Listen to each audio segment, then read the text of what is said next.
ಈ DCC bank ಬೀದರ್ದವರು ಏನು Manjula madam ಇರ್ತಾರೆ MD ಅವ್ರದ್ದು, ಅವ್ರ ಪರವಾಗಿ ನಾನೇನದ ವಾದ ಮಾಡೀನಿ. ಮತ್ತು ಅವ್ರೇನದ DCC ಬ್ಯಾಂಕ್ನವರು ನನಗೆ ವಕೀಲ ಅಂತ ಈ ಕೇಸ್ನಲ್ಲಿ ಇಕ್ಕಿರು.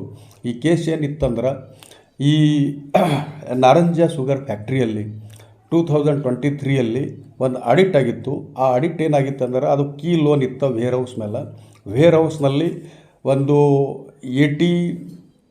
87 crores ರುಪೀಸ್ದು 87 crores ರುಪೀಸ್ದು ಒಂದು ಶುಗರ್ ಏನಂತ ಮಾರ್ಗೇಜ್ ಇಕ್ಕಿ ಲೋನ್ ತೊಗೊಂಡಿದ್ದಿತ್ತು.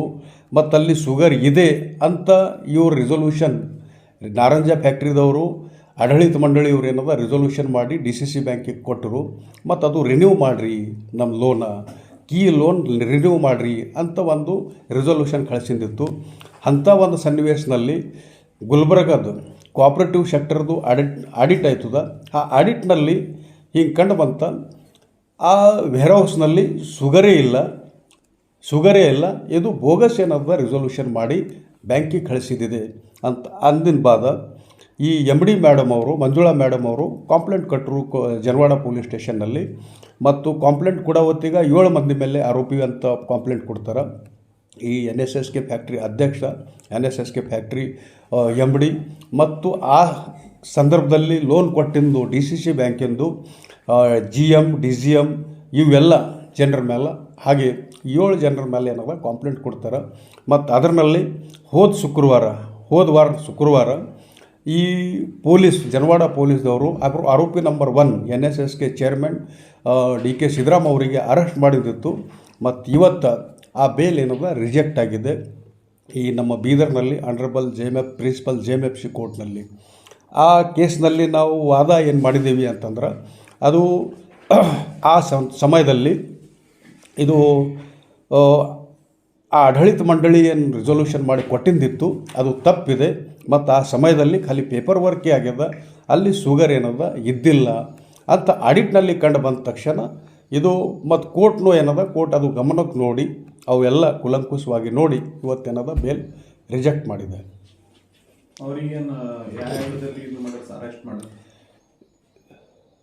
ಇವರು ಚೇರ್ಮನ್ NSSK ಚೇರ್ಮನ್ ಯಾವ್ಯಾವದಲ್ಲಿ ಅವ್ರಿಗೆ ಅರೆಸ್ಟ್ ಮಾಡಿ ಅವ್ರಿಗೆ ಇದು ಈ ಸೆಕ್ಷನ್, ಈ IPC ಸೆಕ್ಷನ್ 420 ಆಗಲಿ, 409 ಆಗಲಿ, ಮತ್ತು 468 ಆಗಲಿ, 474 ಆಗಲಿ, 120B IPC ಅಡಿಯಲ್ಲಿ ಆ ಕಂಪ್ಲೇಂಟ್ ಫೈಲ್ ಮಾಡಿದ್ದಿತ್ತು. ಮತ್ತು ಆ ಸೆಕ್ಷನ್ ಅಡಿನೇ ಅನ್ನೋದ ಪೊಲೀಸರು ಅವರಿಗೆ ಕಸ್ಟಡಿಯಲ್ಲಿ ತಗೊಂಡು ಜೈಲಿಗೆ ಕಳಿಸಿದ್ದಿತ್ತು.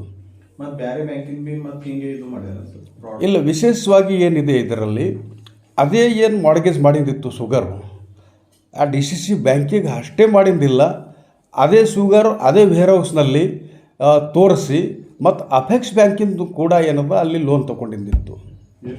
ಅದು 40 ಕೋಟಿ ಏನೋ ಲೋನ್ ಇದೆ. ಅದು ಅದೇ same warehouse, same key loan ಮತ್ತು ಸೇಮ್ ಶುಗರ್, ಮತ್ತು ಅದೇ ಮಾರ್ಗೇಜ್ ಮಾಡಿ ಈ ಕಡೆ ಭೀ ಕೊಡ್ತಾರೆ ಮತ್ತು ಆ ಕಡೆ ಅಪೆಕ್ಸ್ ಬ್ಯಾಂಕಿಗೆ ಭೀ ಕೊಡ್ತಾರೆ ಅವರು. ಮತ್ತು ಅಲ್ಲಿ ಶುಗರ್ ಇಲ್ಲ ಆ್ಯಸ್ ಪರ್ ಆಡಿಟ್ ರಿಪೋರ್ಟ್.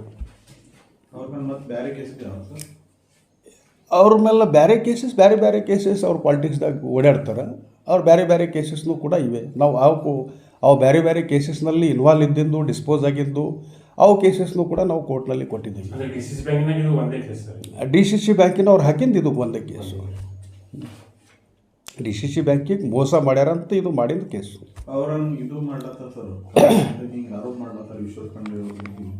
ನೋಡ್ರಿ, ಈಶ್ವರ್ ಖಂಡ್ರೆ ಸಾಬೂರ್ದು, ಇನ್ಚಾರ್ಜ್ ಮಿನಿಸ್ಟರ್ ಸಾಬೂರ್ದು ಈ ಕೇಸಿಗೆ ಏನು ಸಂಬಂಧ ಇಲ್ಲ.